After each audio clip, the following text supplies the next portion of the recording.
Immunity and health care ഒരു വലിയ chapter ആണല്ലേ. പക്ഷെ നമുക്ക് ഒരു ഒറ്റയടിക്ക് ഒരു 30 മിനിറ്റ്സിൽ ഈ കംപ്ലീറ്റ് ചാപ്റ്റർ പഠിച്ചാലോ? ഓക്കെ, അപ്പോൾ നമ്മുടെ എക്സാമിന് വേണ്ടിയിട്ട് ഈ ഒരു ചാപ്റ്റർ നമ്മളൊരു 30 മിനിറ്റ്സിൽ ഫുൾ സെറ്റ് ആക്കാൻ പോവാണ്. അപ്പോൾ എൻ്റെ കുട്ടികൾ ഈ ചാപ്റ്റർ കംപ്ലീറ്റ് ആയിട്ട്, ഈ വീഡിയോ കംപ്ലീറ്റ് ആയിട്ട് കാണാൻ വേണ്ടി പ്രത്യേകം ശ്രദ്ധിക്കാം.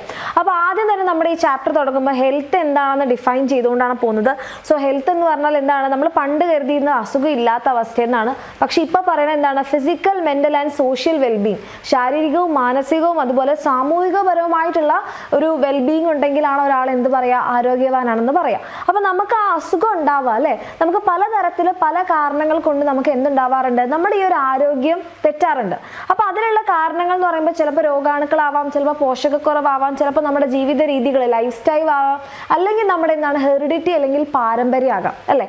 അപ്പം ഇങ്ങനെ എന്തെങ്കിലുമൊക്കെ കാരണങ്ങൾ കൊണ്ട് നമ്മൾ പറഞ്ഞിട്ടുള്ള ആ ഒരു ഹോമിയോസ്റ്റാസിസ് അല്ലെങ്കിൽ സുസ്ഥിതി തെറ്റുമ്പോഴാണ് നമുക്ക് എന്ത് സംഭവിക്കുക, അസുഖം വരിക. അപ്പൊ നമുക്ക് ഇങ്ങനെ അസുഖം ഉണ്ടാക്കാൻ വേണ്ടിയിട്ട് പല കാരണങ്ങളുണ്ട്. അതിൽ ഒരാൾ മാത്രമാണ് നമ്മുടെ രോഗാണുക്കൾ അല്ലെങ്കിൽ പാത്തോജൻസ് എന്ന് പറയുന്നത്.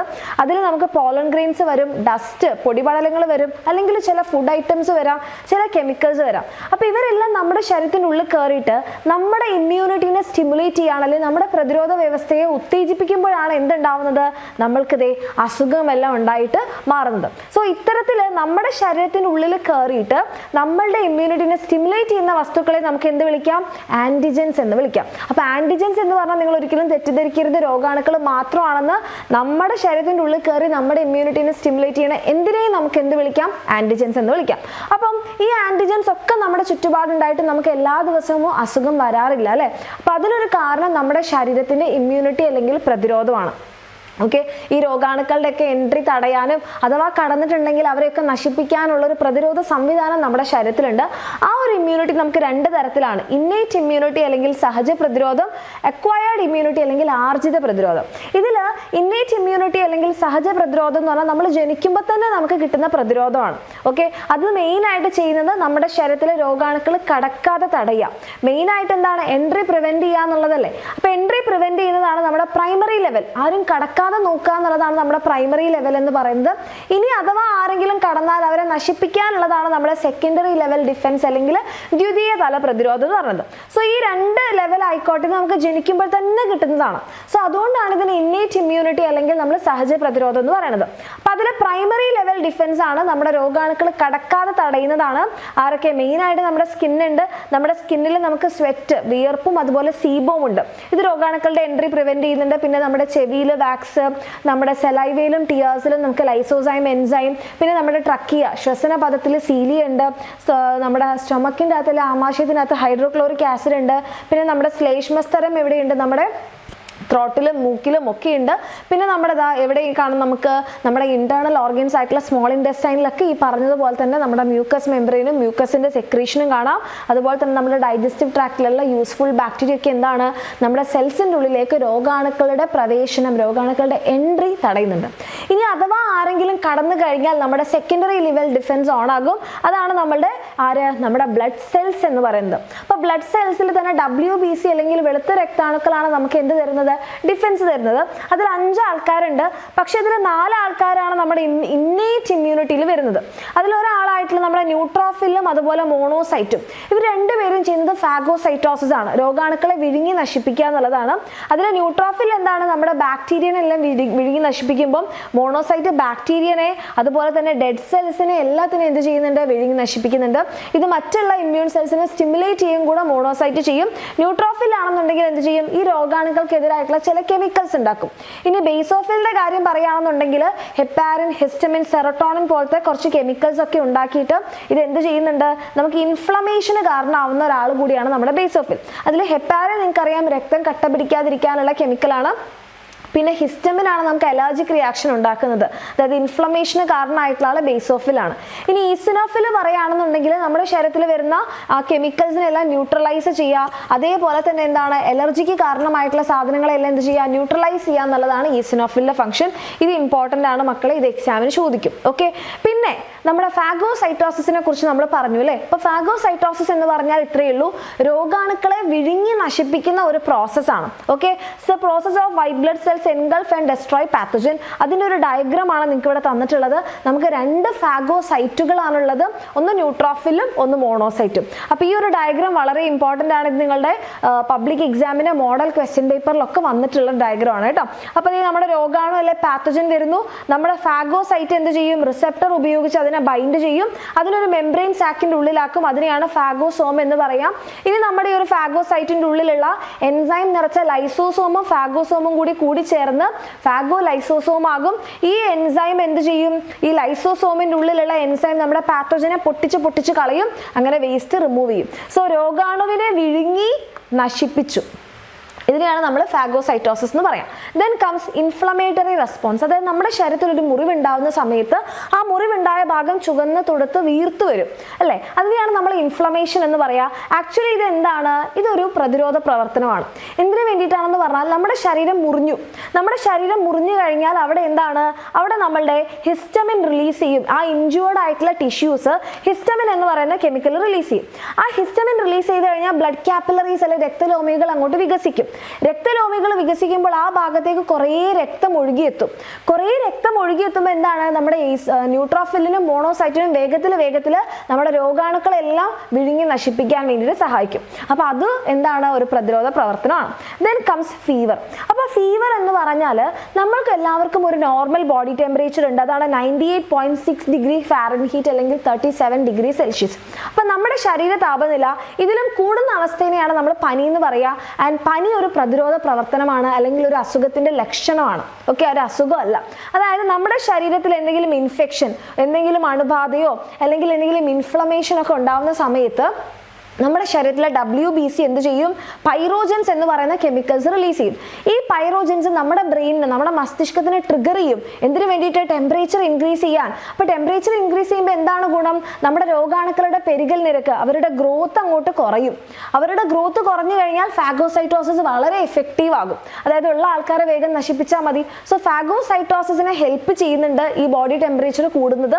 അത് മാത്രമല്ല രോഗാണുക്കളുടെ ഗ്രോത്ത് നമുക്ക് തടയാനും സാധിക്കുന്നുണ്ട്. അപ്പോൾ അതുകൊണ്ട് തന്നെ പനി എന്താണ്, ഒരു പ്രതിരോധ പ്രവർത്തനമാണ്. ദെൻ കംസ് നമ്മുടെ ബ്ലഡ് ക്ലോട്ടിങ്. അതായത് നമുക്കൊരു മുറിവ് വന്നപ്പോഴാണ് അവിടെ എന്ത് സംഭവിച്ചത്, നമ്മുടെ ഇൻഫ്ലമേറ്ററി റെസ്പോൺസ് ഉണ്ടായത് അല്ലേ. അപ്പം മുറിവ് വന്ന സമയത്ത് നമ്മുടെ രക്തം അതിലൂടെ ഇങ്ങനെ ഒഴുകിപ്പോകും കുറച്ച് നേരത്തേക്ക്. അത് കഴിഞ്ഞ് അപ്പം തന്നെ എന്ത് ചെയ്യും, നമ്മുടെ ബ്ലഡ് ക്ലോട്ട് ചെയ്യാറുണ്ട്. സോ നമ്മുടെ രക്തത്തിൻ്റെ ഒഴുക്ക് തടയാനും രോഗാണുക്കളുടെ ഫർദർ എൻട്രി തടയാനും വേണ്ടിയിട്ടാണ് ബ്ലഡ് ക്ലോട്ട് ഫോം ചെയ്യുന്നത്. അപ്പോൾ ഈ ബ്ലഡ് ക്ലോട്ട് എങ്ങനെയാണ് ഫോം ചെയ്യുന്നതെന്നുള്ള ഈ ഒരു ഫ്ലോ ചാർട്ട് എക്സാമിന് നിർബന്ധമായിട്ട് ചോദിക്കുന്നതാണ്. അപ്പോൾ ഇതിൻ്റെ മക്കൾ എല്ലാവരും ശ്രദ്ധിച്ച് പഠിക്കുക, വെരി ഇമ്പോർട്ടൻറ്റ്. അപ്പോൾ നമ്മുടെ ടിഷ്യൂസും പ്ലേറ്റ്ലെറ്റ്സും, അതായത് മുറിവുണ്ടായ ഭാഗത്തെ കലകളും പ്ലേറ്റ്ലെറ്റുകളും ചേർന്നിട്ട് ഡീജനറേറ്റ് ചെയ്യും, ശിഥിലീകരിച്ച് ത്രോംബോപ്ലാസ്റ്റിൻ ഉണ്ടാവും. ഈ ത്രോംബോപ്ലാസ്റ്റിൻ കുറേ നമ്മുടെ മാലപ്പടക്കം പോലെ, ഒരു പടക്കത്തിന് തീ കൊടുത്താൽ അടുത്തടുത്തടുത്ത് പൊട്ടുന്നത് പോലെ നമ്മുടെ പ്രോത്രോംബിൻ, അത് പ്ലാസ്മയിലുള്ള ഒരു പ്രോട്ടീൻ ആണ്, അതിനെ എന്താക്കി മാറ്റും, ത്രോംബിൻ ആക്കി മാറ്റും. കാൽഷ്യം 2+ന്റെയും വൈറ്റമിൻ കെയുടെയും പ്രസൻസിൽ ഈ ത്രോംബിൻ എന്ത് ചെയ്യും, നമ്മുടെ രക്തത്തിലുള്ള ഫൈബ്രിനോജനെ ഫൈബ്രിൻ ഫൈബേഴ്സ് അല്ലെ ഫൈബ്രിൻ നാരുകളാക്കി മാറ്റും. ഈ ഫൈബ്രിൻ നാരുകളും RBCയും എല്ലാം കൂടെ ചേർന്നിട്ട് എന്തുണ്ടാവുകയാണ്, രക്തക്കട്ട ഉണ്ടാവുകയാണ്. നിങ്ങൾക്ക് ഇവിടെ കാണാം, ഫൈബ്രിൻ നാരുകളിലും ചുവന്ന രക്താണുക്കൾ അകപ്പെട്ട് അവിടെ എന്തുണ്ടാവും, നമ്മുടെ രക്തക്കട്ട ഉണ്ടാവും. അപ്പോൾ അവിടെ ബ്ലഡ് ക്ലോട്ട് ഫോം ചെയ്തു. ഇനി എന്ത് ചെയ്യണം, എത്രയും പെട്ടെന്ന് ആ മുറിവ് ഉണങ്ങണം. അപ്പോൾ മുറിവ് ഉണങ്ങുക എന്ന് പറയുന്ന പ്രോസസ്സ് എന്താണ്, നമ്മുടെ രോഗാണുക്കളുടെ ഫർദർ എൻട്രി ഒക്കെ തടയുന്നുണ്ട്. സോ ഇൻഫ്ലമേഷൻ നടന്നു കഴിഞ്ഞാൽ എന്ത് ചെയ്യണം, നമുക്ക് പുതിയ ടിഷ്യൂസ് അവിടെ ഫോം ചെയ്യണം. ആ പുതിയ ടിഷ്യൂസ് ഉണ്ടാക്കുന്നത് നമ്മുടെ കണക്റ്റീവ് ടിഷ്യൂ അല്ലെങ്കിൽ യോജക കലയാണെന്നുണ്ടെങ്കിൽ അവിടെ എന്തുണ്ടാകും, നമുക്ക് സ്കാർ അല്ലെങ്കിൽ പാട് ഉണ്ടാവാനുള്ള ചാൻസ് ഉണ്ട്. ഓക്കെ, സോ ഇത്രയും നേരം നമ്മൾ പറഞ്ഞത് എന്താണ്, നമ്മുടെ ഇന്നേറ്റ് ഇമ്മ്യൂണിറ്റിനെ കുറിച്ചാണ്. പക്ഷേ ഈ ഇന്നേറ്റ് ഇമ്മ്യൂണിറ്റിന്റെ പ്രത്യേകത എന്താ, ഇത് ആര് വന്നാലും ഏത് രോഗാണുക്കൾ വന്നാലും അവരെ നശിപ്പിക്കും. സോ ഇതിന് നമുക്ക് എന്ത് പറയാം, നോൺ സ്പെസിഫിക് ഇമ്മ്യൂണിറ്റി എന്ന് പറയാം. ഓക്കെ, ഇനി ഒരു ടൈപ്പ് ഓഫ് ഇമ്മ്യൂണിറ്റി ഉണ്ട്, നമ്മൾ പറഞ്ഞു എക്വയർഡ് ഇമ്മ്യൂണിറ്റി. അത് നമുക്ക് ജനിക്കുമ്പോഴേ കിട്ടില്ല. നമ്മൾ ജനിച്ചൊക്കെ കഴിഞ്ഞ് നമ്മൾ പല ആൻറ്റിജൻസിനോട് എക്സ്പോസ്ഡ് ആവുന്ന സമയത്ത് നമ്മുടെ ശരീരം ഉണ്ടാക്കിയെടുക്കുന്ന എക്വയർ ചെയ്യുന്ന ഇമ്മ്യൂണിറ്റിയാണ്. ഈ ഒരു ഇമ്മ്യൂണിറ്റിൻ്റെ പ്രത്യേകത എന്താണെന്ന് വെച്ചാൽ ഇത് എല്ലാ രോഗാണുക്കളെയും ഒരുപോലെ അല്ല നശിപ്പിക്കുക. അവരെന്ത് ചെയ്യും, specifically recognise and defend antigens. ഓരോ ആൻറ്റിജൻസിനെയും തിരിച്ചറിഞ്ഞ് ഓരോ രീതിയിലാണ് പ്രതികരിക്കുക. സോ ഈ എക്വയർഡ് അക്വയർഡ് ഇമ്മ്യൂണിറ്റിനെ നമ്മൾ എന്ത് പറയും? സ്പെസിഫിക് ഇമ്മ്യൂണിറ്റി അല്ലെങ്കിൽ പ്രത്യേക പ്രതിരോധം എന്നാണ് പറയാം. മിസ് ഇവിടെ ഒരു ഫ്ലോ ചാർട്ട് നിങ്ങൾക്ക് വെച്ചിട്ടുണ്ട്. ഇന്നേറ്റ് ഇമ്മ്യൂണിറ്റിനെ നമ്മൾ നോൺ സ്പെസിഫിക് എന്ന് പറയും. അതിൽ പ്രൈമറി ലെവലും ഉണ്ട്, സെക്കൻഡറി ലെവലും ഉണ്ട്. സെക്കൻഡറി ലെവലിലാണ് നമ്മുടെ 4 WBCകൾ വരുന്നത്. ആൻഡ് നമ്മുടെ അക്വയർഡ് ഇമ്മ്യൂണിറ്റിനെ നമ്മൾ സ്പെസിഫിക് ഇമ്മ്യൂണിറ്റി അല്ലെങ്കിൽ പ്രത്യേക പ്രതിരോധം എന്ന് പറയും. അവിടെയാണ് നമ്മുടെ 5ാമത്തെ WBC ആയിട്ടുള്ള ലിംഫോസൈറ്റ് വരുന്നത്. ലിംഫോസൈറ്റ് 2 തരത്തിലുണ്ട്, ബി ലിംഫോസൈറ്റും ടി ലിംഫോസൈറ്റും. അതിൽ ബി ലിംഫോസൈറ്റിന്റെയും ടി ലിംഫോസൈറ്റിന്റെയും മെച്ചുറേഷനും പാകപ്പെടലും എക്സാമിന് ചോദിക്കും. എല്ലാവരും ഉണ്ടാവുന്നത് നമ്മുടെ ബോൺ മാരോ അല്ലെങ്കിൽ അസ്ഥി മജ്ജയിലാണ്. എല്ലാ നമ്മുടെ ലിംഫോസൈറ്റുകളൊക്കെ ഉണ്ടാവുന്നത് ബോൺ മാരോയിലാണ്. പക്ഷേ കുറച്ച് ആൾക്കാർ മെച്ചുറേഷൻ എവിടെയാണ്? ബോൺ മാരോയിൽ തന്നെ.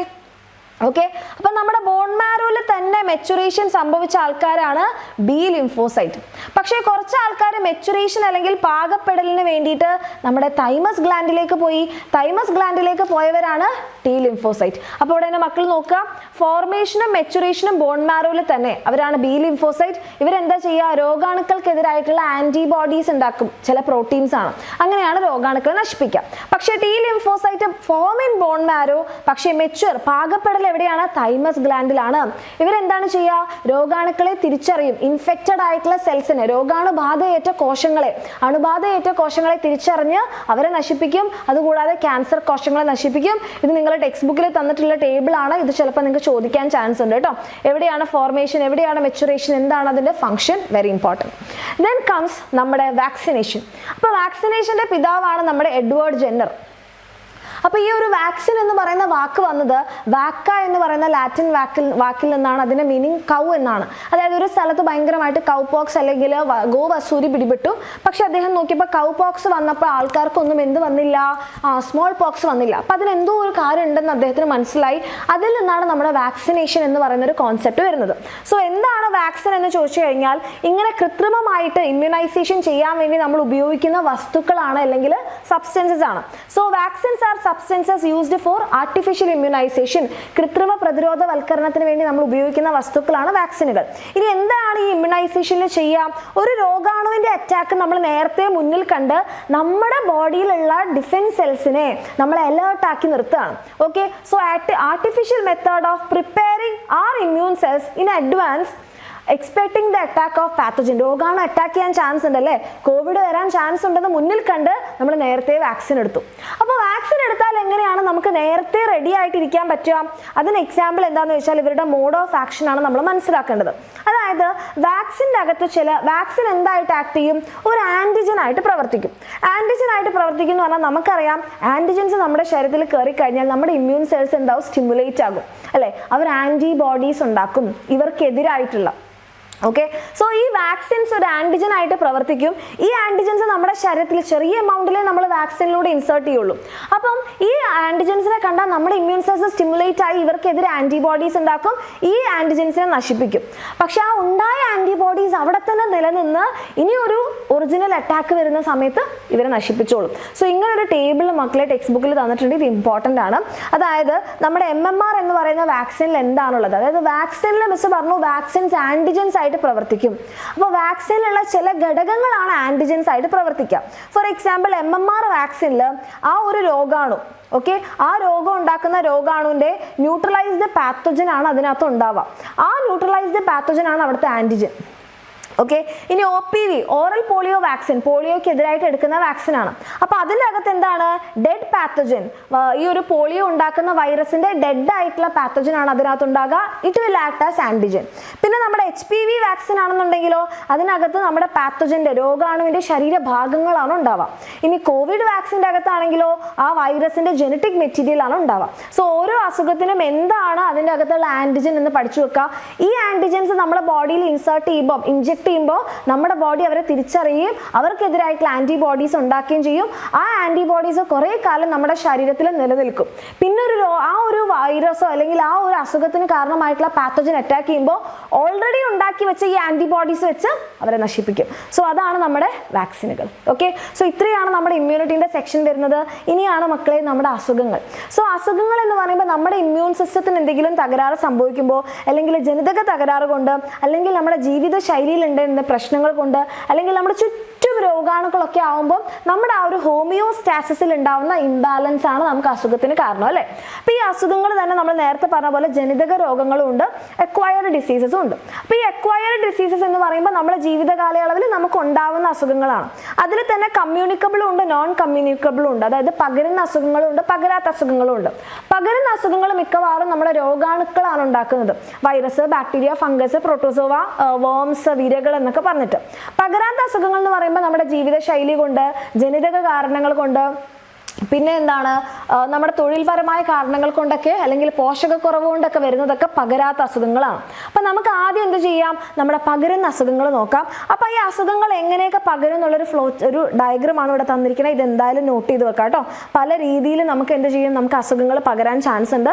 അതിൽ ആദ്യത്തെ ആളാണ് ബാക്ടീരിയ. അപ്പം ബാക്ടീരിയയുടെ ഒരു മോഡ് ഓഫ് ഇൻഫെക്ഷൻ എന്താണെന്ന് പറഞ്ഞാൽ അവർ ചില ടോക്സിൻസ് അങ്ങോട്ട് ഉണ്ടാക്കും. ആ ടോക്സിൻസ് എന്ത് ചെയ്യും, നമ്മുടെ ശരീരത്തിലുള്ള കോശങ്ങളെ നശിപ്പിക്കും. അതല്ല എന്നുണ്ടെങ്കിൽ അവർ ചില എൻസൈമുകൾ ഉണ്ടാക്കും. അത് നമ്മുടെ സെൽസിന്റെ സെൽ മെംബ്രെയിനെ ഡിസ്റപ്റ്റ് ചെയ്യും. അപ്പോൾ ഈ രീതിയിലാണ് ബാക്ടീരിയ അറ്റാക്ക് ചെയ്യുക. നമുക്ക് ബാക്ടീരിയയുടെ രണ്ട് അസുഖങ്ങളാണ്, ഒന്ന് ട്യൂബർക്കുലോസിസും ഒന്ന് ലെപ്റ്റോസ്പൈറോസിസും. അതിൽ ട്യൂബർക്കുലോസിസ് അല്ലെങ്കിൽ ക്ഷയരോഗം എന്ന് പറഞ്ഞാൽ മൈക്കോബാക്ടീരിയം ട്യൂബർക്കുലോസിസ് ആണ് ഉണ്ടാക്കുന്നത്. അതിന്റെ ലക്ഷണങ്ങൾ നോക്കി വെക്കാൻ നമുക്ക് തുടർച്ചയായ ചുമയുണ്ടാകും, പനി ഉണ്ടാകും, വിശപ്പ് ഉണ്ടാവില്ല, ശരീരഭാരം കുറയുക, ക്ഷീണം, ഇതൊക്കെയാണ് ലക്ഷണം. ഇതെങ്ങനെയാണ് പകരുക, ഒരാൾ ചുമയ്ക്കുമ്പോഴോ തുമ്മുമ്പോഴോ ആണ് എയറിലൂടെയാണ് മറ്റൊരാളിലേക്ക് എത്തുക. ആൻഡ് ട്രീറ്റ്മെന്റ് എന്ന് പറയുമ്പോൾ BCG വാക്സിൻ ഉണ്ട്. പിന്നെ ഡോട്ട് എന്ന് പറയുന്ന ഒത്തിരി ദീർഘകാലത്തേക്ക് പലതരത്തിലുള്ള ആന്റിബയോട്ടിക്കുകൾ ഉപയോഗിച്ചിട്ടുള്ള ട്രീറ്റ്മെന്റ് ഉണ്ട്. ഇത് ഏതൊക്കെ ഭാഗങ്ങളെയാണ് ബാധിക്കുക, ലങ്സിനെ മെയിൻ ആയിട്ട്, പിന്നെ കിഡ്നി, ബ്രെയിന്, നമ്മുടെ ബോൺസിനെയൊക്കെ ബാധിക്കും. ഓക്കെ, ദെൻ കംസ് നമ്മുടെ ലെപ്റ്റോസ്പൈറോസിസ് അല്ലെങ്കിൽ എലിപ്പനി. അപ്പോൾ എലിപ്പനിക്ക് കാരണമായിട്ടുള്ള ബാക്ടീരിയ ആണ് ലെപ്റ്റോസ്പൈറ. അതിൻ്റെ ലക്ഷണം എന്താണെന്ന് വെച്ച് കഴിഞ്ഞാൽ സഡൻ ആയിട്ട് ഉണ്ടാകുന്ന ഒരു ഫീവറാണ്, പിന്നെ തലവേദന, കണ്ണിൽ ചുവപ്പ് നിറം, പിന്നെ നമുക്ക് മസിൽ പെയിൻ, പേശി വേദനയൊക്കെ ഉണ്ടാകും. എങ്ങനെയാണ് ട്രാൻസ്മിഷൻ? ഈ ഒരു ബാക്ടീരിയ പകരുന്നത് നമ്മുടെ എലിയുടെ മൂത്രത്തിലൂടെയാണ്. എലി കെട്ടിക്കിടക്കുന്ന വെള്ളത്തിൽ മൂത്രം ഒഴിച്ചു എന്ന് കരുതാം. നമ്മുടെ കാലിൽ മുറിവുണ്ടെങ്കിൽ നമ്മൾ ആ വെള്ളത്തിൽ ചവിട്ടിയാൽ നമ്മുടെ ശരീരത്തിലേക്ക് ബാക്ടീരിയ കയറും. അല്ലെങ്കിൽ ആ വെള്ളം നമ്മൾ കൈകൊണ്ട് തൊട്ടു എന്ന് കരുതാം. എങ്ങനെയെങ്കിലും അത് വെച്ചിട്ട് നമ്മൾ കണ്ണിലോ മൂക്കിലോ ഒക്കെ ആക്കി കഴിഞ്ഞാൽ നമ്മുടെ മ്യൂക്കസ് മെംബ്രെയിനിലൂടെ നമ്മുടെ ശരീരത്തിൽ എത്തും. ഓക്കെ, ഇതിന് ട്രീറ്റ്മെന്റ് എന്ന് പറഞ്ഞിട്ടുണ്ടെങ്കിൽ നമുക്ക് എന്താണ്, ആന്റിബയോട്ടിക്സ് എടുക്കുക എന്നുള്ളതാണ്. നമ്മുടെ കിഡ്നി, ലിവർ, ലങ്സിനെ ഒക്കെ എന്ത് ചെയ്യാറുണ്ട്, ഈ അസുഖം ബാധിക്കാറുണ്ട്. മെയിൻ ആയിട്ട് ഇവരുടെ ലക്ഷണങ്ങളും ഇത് ആരാണ് ഉണ്ടാക്കുന്നത് കാര്യങ്ങളൊക്കെ നോട്ട് ചെയ്ത് വെക്കാം. ദെൻ വൈറസിന്റെ അസുഖങ്ങൾ ആക്ച്വലി നിങ്ങൾക്ക് എല്ലാവർക്കും ഭയങ്കര കോമൺ ആയിട്ട് അറിയാം.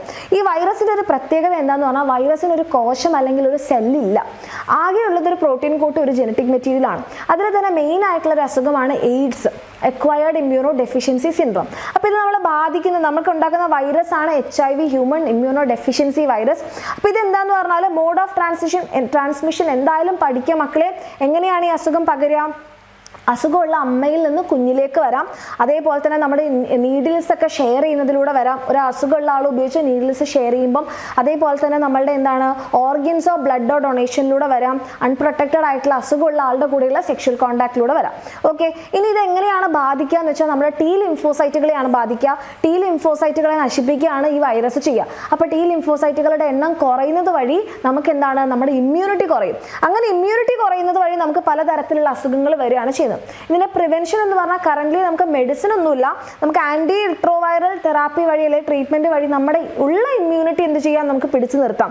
എങ്ങനെ? ഈ വൈറസിന്റെ മൾട്ടിപ്ലിക്കേഷൻ തടഞ്ഞിട്ട്. അല്ലാതെ നമുക്കൊരു പെർമനന്റ് ക്യൂർ ഇതിനില്ല.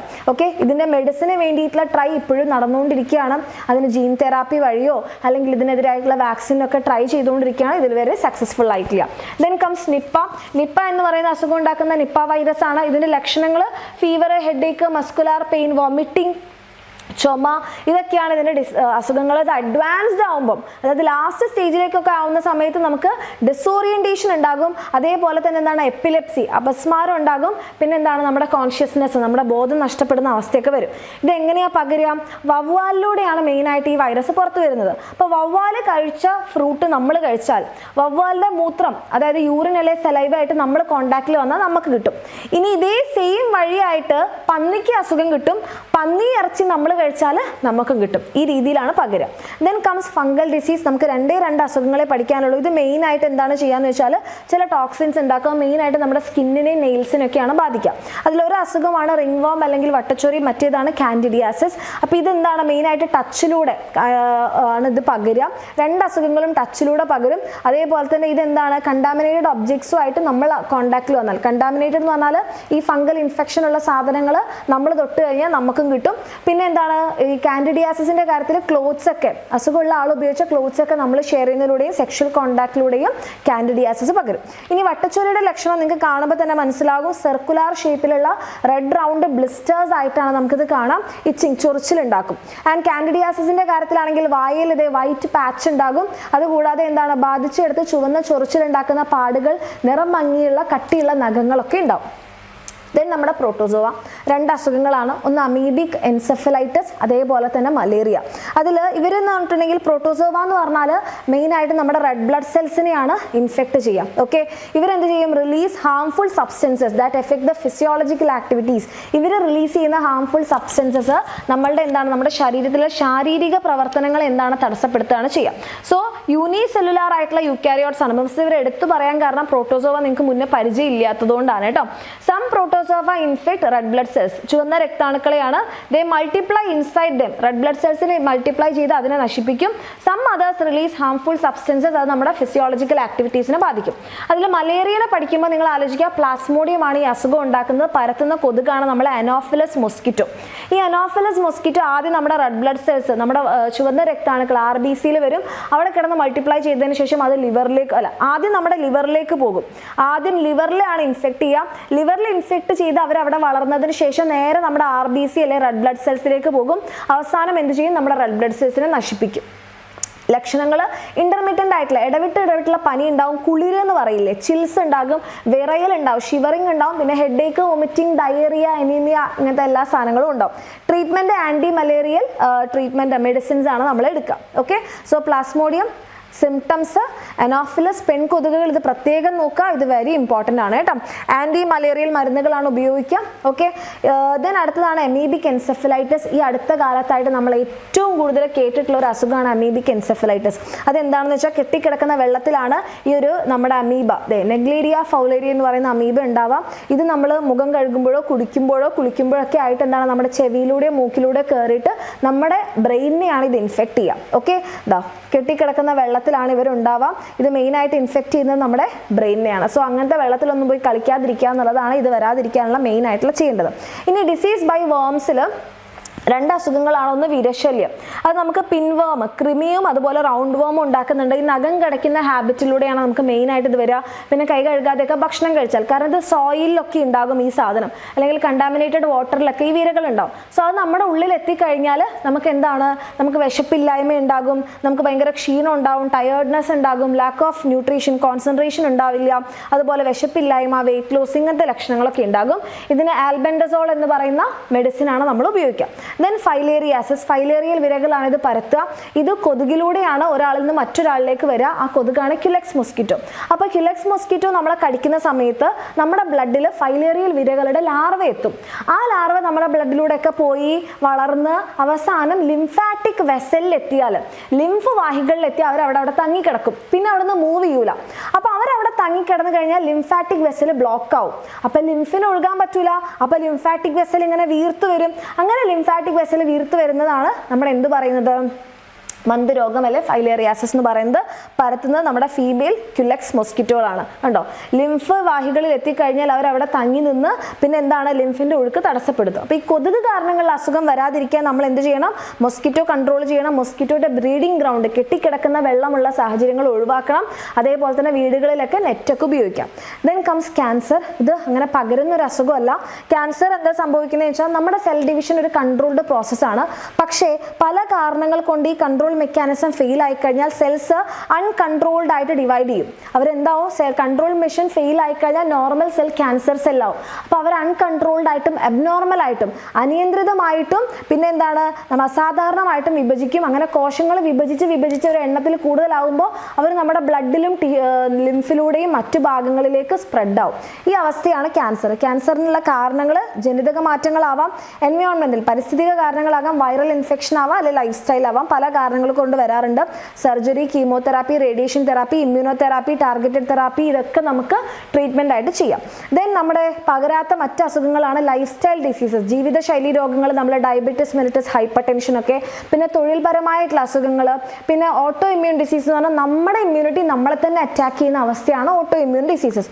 റിമാറ്റോയിഡ് ആർത്രൈറ്റിസ് ആണ് അതിൻ്റെ ഒരു എക്സാമ്പിൾ. ന്യൂട്രീഷണൽ ഡെഫിഷ്യൻസി എന്ന് പറയുമ്പോൾ അനീമിയ, നമ്മുടെ ശരീരത്തിൽ ഇരുമ്പിൻ്റെ അയേൺ ഡെഫിഷ്യൻസി ഉണ്ടാകുമ്പോഴാണ് അനീമിയ ഉണ്ടാകുന്നത്. ഇതൊന്നും തന്നെ എന്ത് ചെയ്യാണ്, പകരാത്ത അസുഖങ്ങളാണ്. ഇനി നമ്മുടെ പാരമ്പര്യ രോഗങ്ങൾ, നമുക്ക് പാരമ്പര്യമായിട്ട് കിട്ടുന്ന അസുഖങ്ങളിൽ ഒന്നാണ് ഇത് മിക്കവാറും ഉണ്ടാകുന്നത് നമുക്ക് പാരമ്പര്യമായിട്ട് കിട്ടുന്നത് നമ്മുടെ ജീൻസ് ആണ്. അപ്പോൾ ജീൻ ഡിഫക്റ്റ് ഉണ്ടാകുമ്പോഴാണ് ഈ ഹെറിഡിറ്ററി ഡിസീസസ് ഉണ്ടാകുന്നത്. അതിൽ മെയിൻ ആണ് സിക്കിൾ സെൽ അനീമിയ. അതായത് നമ്മുടെ സാധാരണ നമ്മുടെ RBC എന്താണ്, ഇങ്ങനെ ഒരു ഡിസ്ക് ഷേപ്പാണ്. അപ്പോൾ ഈ RBCക്ക് ഈ ഷേപ്പ് കിട്ടാനുള്ള ഒരു കാരണം നമ്മുടെ ഹീമോഗ്ലോബിൻ ആണ്. അപ്പോൾ ഈ ഹീമോഗ്ലോബിൻ നിർമ്മിക്കുന്ന ആ ഒരു പ്രോട്ടീൻ ഉണ്ടാക്കേണ്ട ജീൻ ഡിഫക്റ്റീവായി, ആ ജീൻ തകരാറിലായപ്പോൾ എന്താണ്, നമ്മുടെ RBCന്റെ ഷേപ്പ് മാറുകയാണ്, സിക്കിൾ ഷേപ്പ് ആവാണ്. അപ്പോൾ ഈ sickle shaped red blood cells എന്ത് ചെയ്യും, അവരുടെ ഓക്സിജൻ ക്യാരിയിങ് കപ്പാസിറ്റി കുറയും. കാരണം 4 ഓക്സിജനെ കൊണ്ടുവരുന്ന ആൾക്കാർക്ക് പിന്നെ 2 എണ്ണേ പറ്റുള്ളൂ. പിന്നെ സിക്കിൾ ഷേപ്ഡ് RBC നമ്മുടെ ബ്ലഡ് കാപ്പിലറീസിലെല്ലാം തങ്ങി നിന്ന് നമ്മുടെ ബ്ലഡ് ഫ്ലോ ബ്ലോക്ക് ആവും. ഇതാണ് എന്തുണ്ടാവുക, ഒരു ഇൻഫെക്ഷൻ സംഭവിച്ച ആൾക്ക് പ്രശ്നം ഉണ്ടാവുന്നത്. പിന്നെയാണ് ഹീമോഫീലിയ. അതായത് നമുക്കറിയാം നമ്മുടെ രക്തം സാധാരണ നമ്മുടെ കൈ മുറിഞ്ഞു കഴിഞ്ഞാൽ അവിടെ രക്തം കട്ട പിടിക്കും. പക്ഷെ ഇവിടെ രക്തം കട്ട പിടിക്കാത്ത അവസ്ഥയാണ് ഹീമോഫീലിയ. ഇതിന് കാരണം രക്തം കട്ട പിടിക്കാൻ സഹായിക്കുന്ന പ്രോട്ടീൻ ഉണ്ടാക്കുന്ന ജീനിൽ ഡിഫക്റ്റ് ആയി. അപ്പോൾ എന്ത് ചെയ്യും, ചെറിയ മുറിവിൽ നിന്ന് പോലും ധാരാളമായിട്ട് ബ്ലഡ് നമുക്ക് നഷ്ടപ്പെടും. ഓക്കെ, സോ ഇവിടെ എക്വയർഡ് ഡിസീസസും ഹെറിഡിറ്ററി ഡിസീസസ് ഒക്കെ വെച്ചിട്ടുണ്ട്, പകരുന്നതും പകരാത്തതും. ഓക്കെ, പിന്നെ നമ്മുടെ ട്രീറ്റ്മെൻറ്റ് മെത്തേഡിൽ വരുമ്പോൾ നമുക്ക് ആയുർവേദിക് ട്രീറ്റ്മെൻറ്റ് ഉണ്ട്. പണ്ട് കാലം മുതലേ വന്നിട്ടുള്ളതാണ്. നമ്മുടെ ചരകയാണ് നമ്മുടെ ആയുർവേദയുടെ ഫാദർ എന്ന് പറയുന്നത്.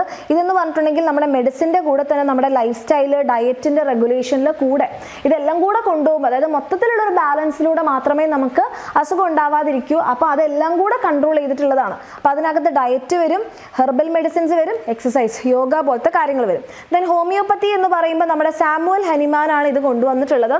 ഇവിടെ യൂസ് ചെയ്യുന്നത് diluted dose of natural substance that cause symptoms in a healthy person to prevent disease. അപ്പോൾ ഇവിടെ നമ്മൾ എന്താണ് ചെയ്യുന്നത്, ആരോഗ്യമുള്ള ഒരാളിൽ രോഗലക്ഷണങ്ങൾ ഉണ്ടാക്കുന്ന പ്രകൃതി ദ്രവ്യങ്ങളുടെ നേർത്ത ഫോമിലുള്ള സാധനങ്ങളാണ് നമ്മൾ മെഡിസിനായിട്ട് യൂസ് ചെയ്യുന്നത്. മോഡേൺ മെഡിസിൻ കൊണ്ടുവന്ന നമ്മുടെ ഹിപ്പോക്രേറ്റസ് ആണ്.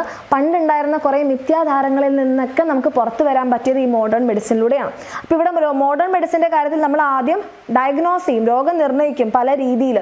ലാബ് ടെസ്റ്റ് ഉണ്ട്, ബോഡി ചെക്കപ്പ് ഉണ്ട്, നമ്മൾ സിംറ്റംസ് ഒക്കെ നോക്കും. അങ്ങനെ നമുക്ക് മനസ്സിലായി കഴിഞ്ഞാൽ ഒന്നുകിൽ മെഡിസിൻ കഴിച്ചു മാറാൻ പറ്റുന്ന അങ്ങനെ ചെയ്യും, സർജറി വഴി മാറ്റാൻ പറ്റുന്ന അങ്ങനെ ചെയ്യും, ഓർഗൻ ട്രാൻസ്പ്ലാന്റേഷൻ വേണ്ടത് അങ്ങനെ ചെയ്യും. ഇനി ക്യാൻസർ പോലത്തതൊക്കെ ആണെന്നുണ്ടെങ്കിൽ നമ്മൾ എന്ത് ചെയ്യണം, റേഡിയേഷൻ തെറാപ്പി ഒക്കെ ചെയ്യണം. സോ ഇതൊക്കെ നമുക്ക് എന്താണ്, നമ്മുടെ മോഡേൺ മെഡിസിനിലുള്ള ഉപകരണങ്ങളാണ്. ഇത് നിങ്ങളുടെ ടെക്സ്റ്റ് ബുക്കിൽ പിക്ചർ തന്നിട്ടുണ്ട്, ഇത് കംപ്ലീറ്റ് നോക്കാം ഓരോന്നും എന്താണെന്നുള്ളത്. കാരണം ചിലപ്പോൾ പിക്ചർ തന്നിട്ട് ഐഡന്റിഫൈ ചെയ്യാനും ഇതേപോലെ ഓരോന്നും എന്തിനു വേണ്ടിയിട്ടാണ് ഉപയോഗിക്കുന്നത് എന്നുള്ളത് ചോദിക്കും.